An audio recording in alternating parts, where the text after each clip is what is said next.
Hello, I'm going to go through the four main threats and revolts that were and the plots that were planned against Elizabeth. So the first one I'm going to start with is the Northern Earls Revolt. And the two main Northern Earls that are involved in this are the Earls of Northumberland and Westmoreland. And the plan of this is for the Northern Earls to attack and for Mary Queen of Scots to marry the Duke of Norfolk, and then they would become the King and Queen of England. The plan was that they would gather together in Durham and they would move down and attack England, and the Spanish would come and help them. But the plot was ended, and the rebels were arrested, and as a result of that, 450 of the rebels were killed, and the Spanish didn't send any support in the end. One of the things that this did do was it sent a message to Elizabeth that there was clearly a Catholic threat, and this was supported by the fact that there'd been a papal bull, which was an order from the Pope, which excommunicated Elizabeth and also asked Catholics to rise up against her. Now, when we talk about the Pope, this brings us nicely into the next plot to overthrow Elizabeth, which is the Ridolfi plot.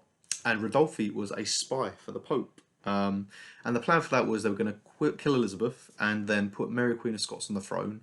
And just as they've done with the previous plan, there seems to be a common sort of theme going on here. They wanted her to marry the Duke of Norfolk, just as it was before. And just as with the previous plan as well, there was also some Spanish backing and support as well. William Cecil uncovered the plan, and this time, although in the Northern Earls Revolt the Duke of Norfolk wasn't executed, when it came to the Ridolfi plot, he was executed. Now, as Elizabeth started to realise that there was a lot of threats against her, she started to pass lots of laws against the Catholics and started to suppress what the Catholics were doing. So that caused lots of Catholics to have to hide their priests away, and these hiding places where they had these priests were called priest holes. Final two plots are very similar to each other, so it's important that you can tell the difference between them. And that's the Throckmorton plot, first of all, and that involves working with the French, with the Spanish providing them the financing for it. And once again, this involves trying to put Mary Queen of Scots on the throne. And the reason why it's called the Throckmorton plot is because Throckmorton is the man who's kind of working between England and the Spanish and the French and kind of communicating and bringing it all together.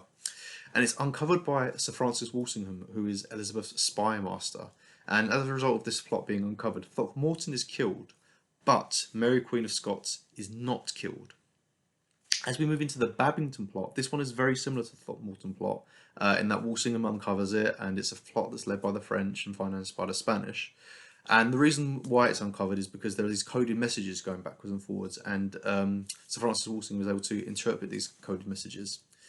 Just like this, like I said, the Babington plot is very similar to the Throckmorton plot, but this time Mary Queen of Scots is killed because Parliament start really pushing for this execution to take place because they can see that there is a threat to Elizabeth.